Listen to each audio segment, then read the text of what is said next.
Yo, hey Leute und herzlich willkommen zu einem weiteren Video aus der Welt von Trabank Online, beziehungsweise heute eher informationstechnisch. Das bedeutet, dieses Video wird mehr eine Statistik sein, basierend auf den Runs und den letzten Videos. Also einfach eine Zusammenfassung, wie könnt ihr das Event am besten mit welchen Mitteln lösen.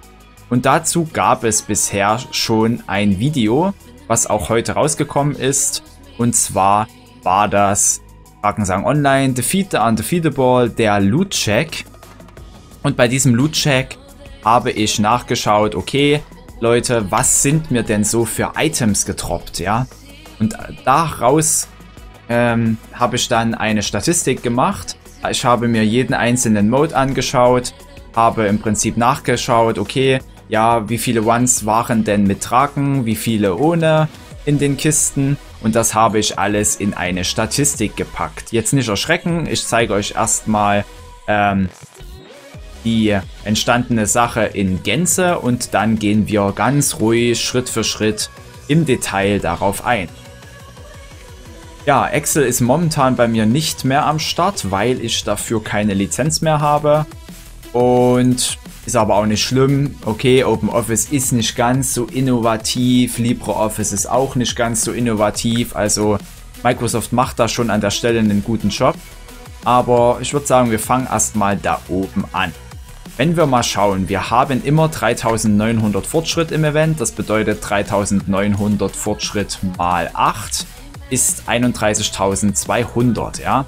Jetzt habe ich das Event in verschiedene Schwierigkeitsgrade eingeteilt, wie man hier schön sehen kann. Wir haben normal, painful, excruciating, fatal, Inferno 1 bis 4. Also normal, schmerzhaft, qualvoll, tödlich und Inferno 1 bis 4. Oder Mode 0 bis 7. Dort habe ich erstmal geschaut, okay, wie viel droppt denn in Map 1 und wie viel droppt in Map 2. Das ist ja ganz einfach. Man schaut, okay, was gibt ein Boss dort drin von den Vieren und rechnet einfach 4 mal 5 zum Beispiel oder 4 mal 22 bei Infernal 4. Auf der zweiten Map ist es so, es startet bei 50 und es droppen pro höherem Mode immer 25 mehr, das heißt 50, 75, 100 und so weiter. Am Ende sind es 225 Fortschritt, die da droppen. Die Summe davon, einfach die beiden Spalten zusammen, sind natürlich zum Beispiel 70 bis 313. Jetzt kann man relativ einfach ausrechnen, wie viele Ones man denn braucht, um das Event fertig zu kriegen. Ja? Dann nimmt man sich einfach den Wert hier oben, die 31.200, teilt den durch die Summe und rundet den nochmal auf, sodass man nicht 445,9 Ones rausbekommt, weil man muss ja dann noch 0,1 mal rein, also kann man auch gleich ja, das nochmal reingehen. Somit haben wir 446 Ones bis 100 Ones. Hier ist auch immer ein schöner Abfall zu sehen, so gesehen. Also schon mal keine Fehler seitens Bigpoint. Da sieht man wirklich, okay, so es funktioniert. Die Drops, die sind proportional zueinander. Hier steigt das und dann kommt das dabei raus. Jetzt kann man ausrechnen, wie viele Sphärenscherben man braucht, ja. Ich bin jetzt mal davon ausgegangen, dass man sich immer nur 10 Stück kauft und nicht den Mengenrabatt beachtet. Es ist nämlich so, wenn man sich statt einem Eingang für 10 zum Beispiel 5 Eingänge kauft, kosten die statt 50 49 Sphärenscherben. Und wenn man sich 100, also 10 Eingänge kauft, kosten die 98 statt 100. Ja, ich habe jetzt einfach mal nur mit dem ganz normalen Wert gerechnet. Das heißt, wir haben hier ganz einfach den Wert hier hinten. Müsste das eigentlich sein. Genau, G6 mal L6. Und da kommen dann 4460 raus, die man da braucht. Und nach unten hin natürlich weniger. Aber es gleicht sich wieder aus, weil wir kriegen hier ja mehr Fortschritt bei dem Mode 1. Und zahlen ebenso eine Sphärenscherbe. Natürlich ist ja zwischen Mode 2 und Mode 3 auch wiederum ein Abfall. Zwischen Mode 3 und Mode 4 auch wiederum ein Abfall. Quatsch, 4 und 5, Entschuldigung. und zwischen Mode 6 und 7 ebenfalls einen Abfall, weil man bezahlt einfach den gleichen Wert an Sphärenscherben, so gesehen, weil man braucht immer 4 Eingänge bei den beiden, 3 Eingänge bei den beiden. Das habe ich dann auch hier hinten nochmal stehen irgendwo, dachte ich eigentlich. Gut, nein, dann habe ich es nicht mehr dort stehen. Ist aber egal, ihr wisst es ja, na, also hier braucht man im Prinzip einen Eingang, hier 2, da 3, da 4. Und dann muss man natürlich noch die infernalen Zugänge betrachten, die gibt es aber nur bei Infernal 4. Jetzt ist es so gewesen, wer das letzte Video von mir angeschaut hat, also genau dieses hier. Ne, Quatsch, das ist der Loot-Check gewesen, Entschuldigung. Das andere Video, das letzte Video, da ging es wirklich um Neuerungen, die es im Spiel gibt.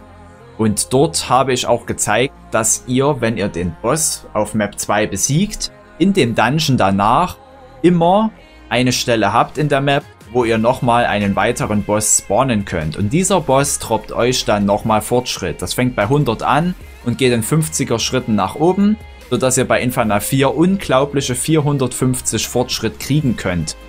Aufsummiert ist natürlich der Fortschritt vom Dungeon plus die Summe von den vorhergehenden. Ja? Und da kommen wir auf eine Spanne von 170 bis 763. 63. Bis 763. Und dann können wir schauen, okay, statt 446 Runs brauchen wir jetzt nur noch 184. Statt 303 Runs nur noch 123. Das bringt uns dann mal ganz kurz hier unten hin. Und zwar ist das der Vergleich von den Sphärenscherben Einsatz.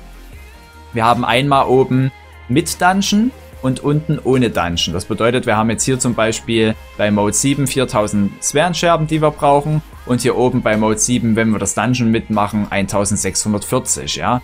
Wenn man das einfach mal ausrechnet, 4000 durch 1640, wir brauchen 2,43 mal weniger Sphärenscherben. Also wir sparen enorm, brauchen da aber natürlich auch entsprechend die Eingänge für diese Grotte. Und zwar immer eine.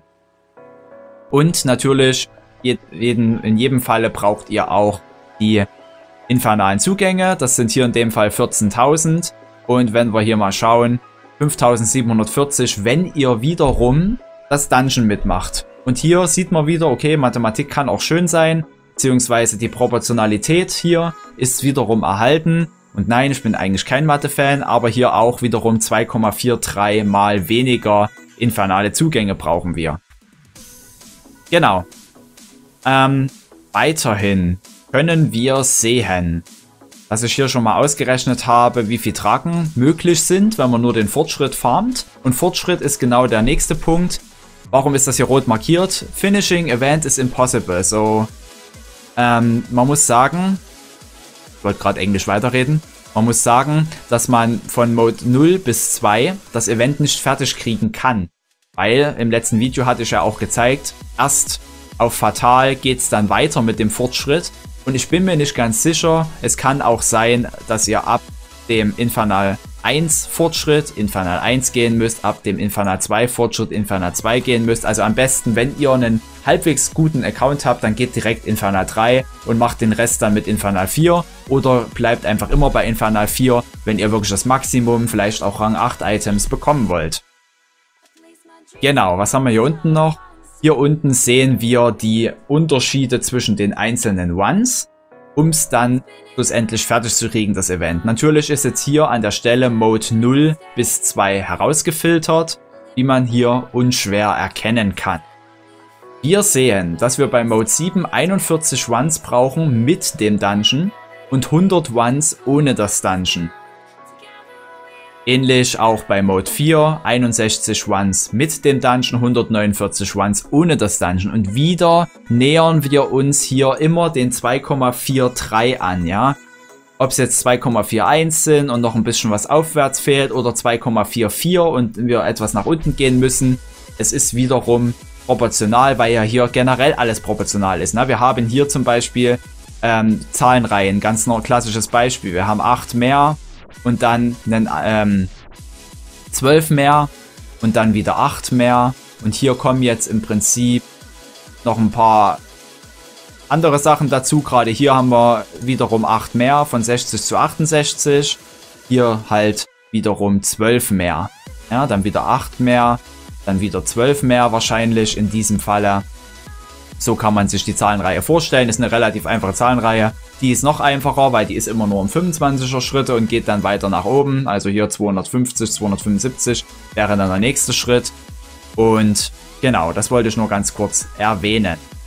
Wie habe ich jetzt erstmal das hier oben ausgerechnet? Ja, das ist die Wahrscheinlichkeit, dass euch Drachen aus einer normalen Kiste droppen. Ja, da hatte ich ja das eine Video, wo ich wirklich gezeigt habe, okay, dieser Loot-Check. Und dort habe ich am Ende ausgewertet, wie oft mir Drachen gedroppt sind. Ich habe dort insgesamt 143 Kisten geöffnet.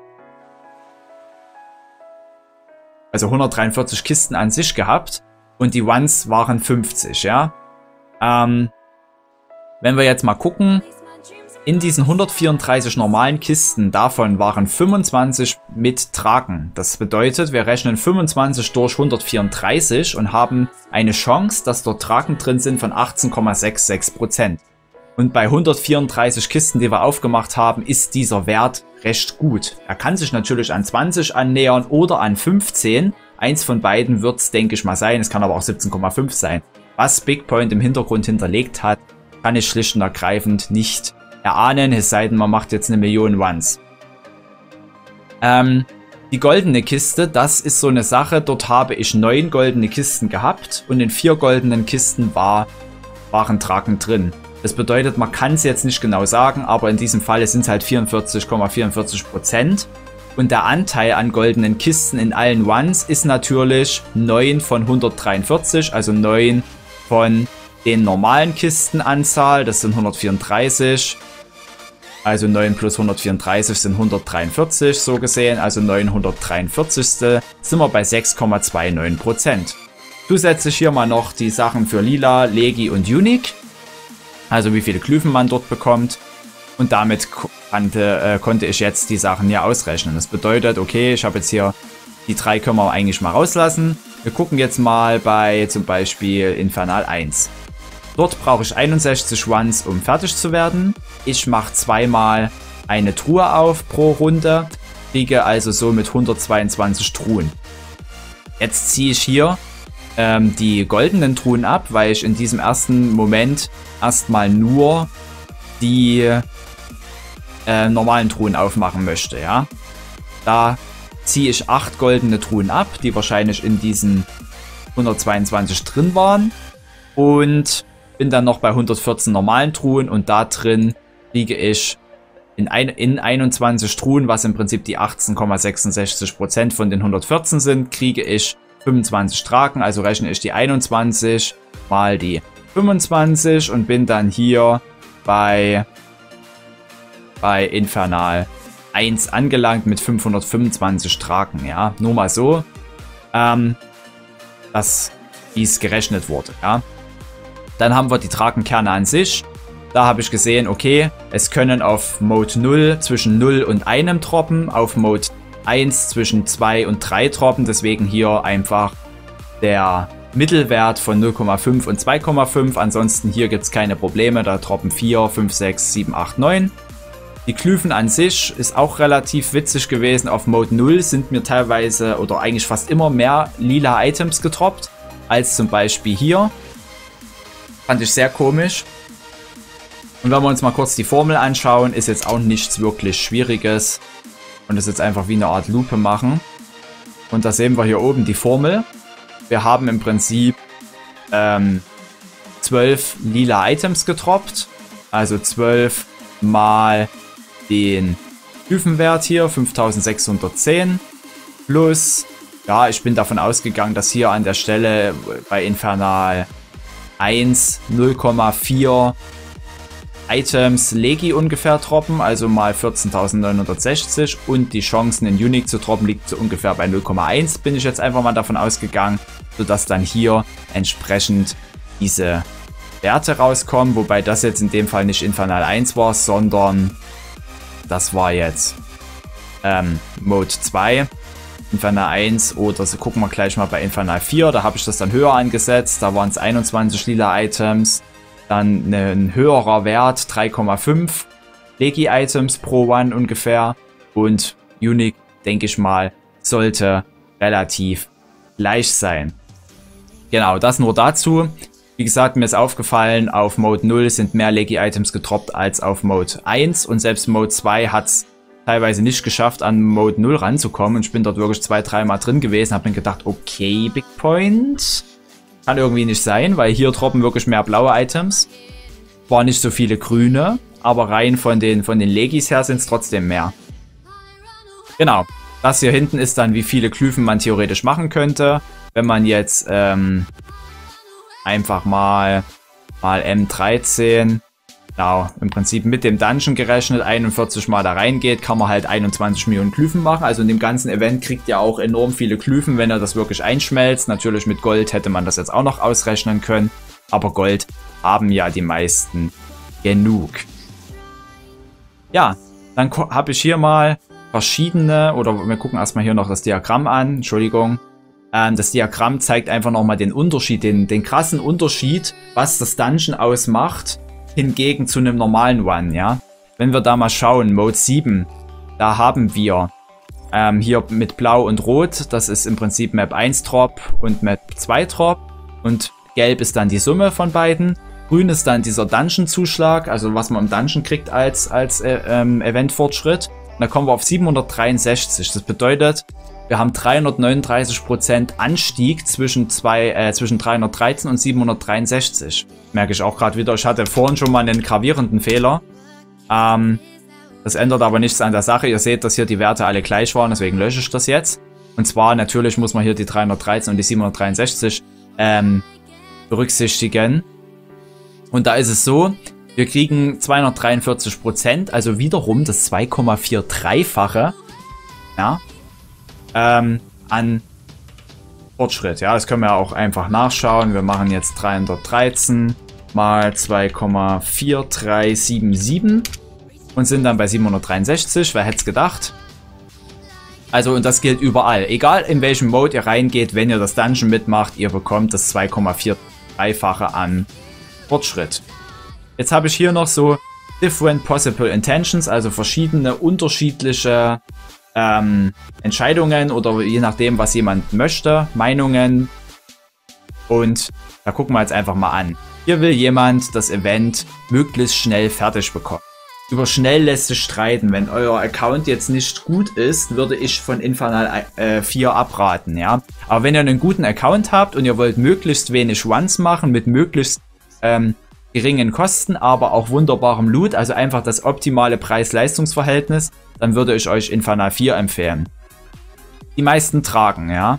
Ich habe jetzt mal, bin einfach mal davon ausgegangen, jeder, der das Event dann fertig hat, wird danach Mode 1 machen, ja. Ich habe es euch hier mal ausgerechnet, da war auch ein Rechenfehler dabei.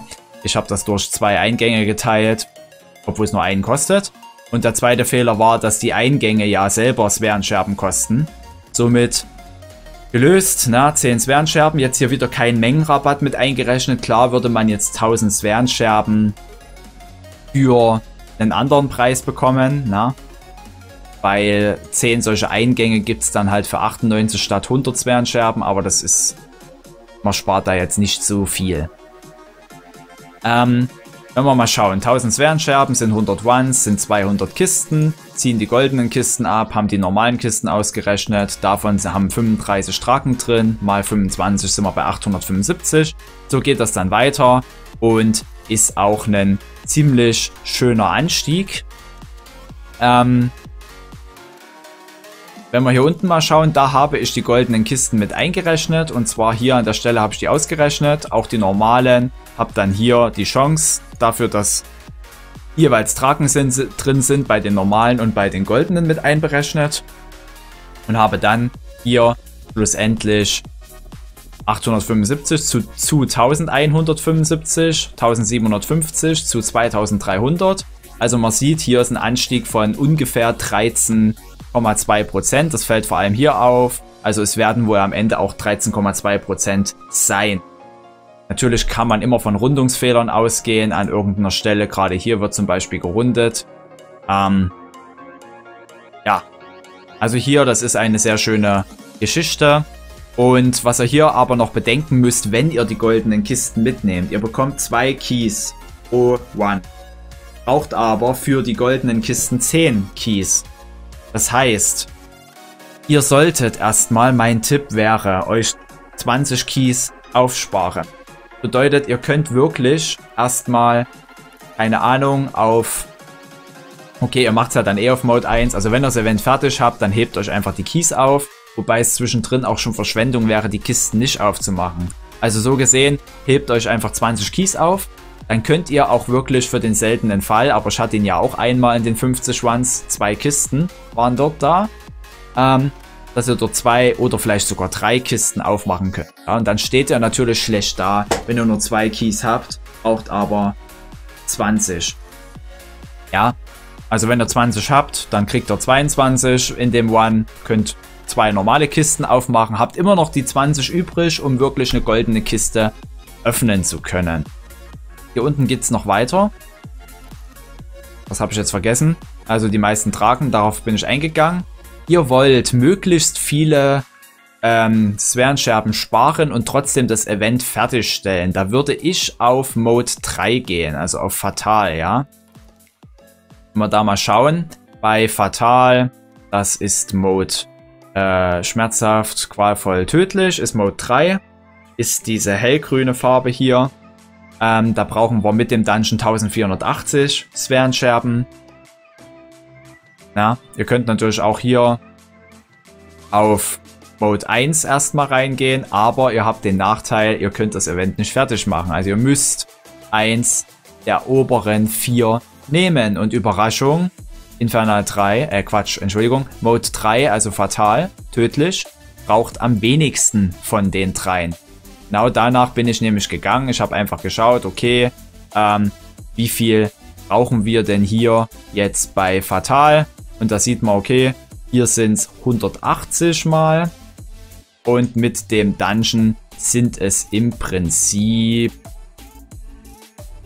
weiter hinten. Weiter hinten. Hier, 74, Entschuldigung, ich habe es gerade echt nicht gesehen. 74 zu 180, also ich würde schon mal das Dungeon mitmachen, wenn ihr das könnt. Und hier die infernalen Eingänge, habe ich eh schon ausgerechnet. Die fallen dann natürlich auch nicht an. Jeder, der die nicht hat und Sphärenscherben sparen möchte, kann Mode 3 machen. Man möchte die meisten Tragen in der kürzesten Zeit haben. Tragenkerne. Tragenkerne, habe mich gerade schon gewundert. Tragenkerne, ja, da können wir mal gucken hier.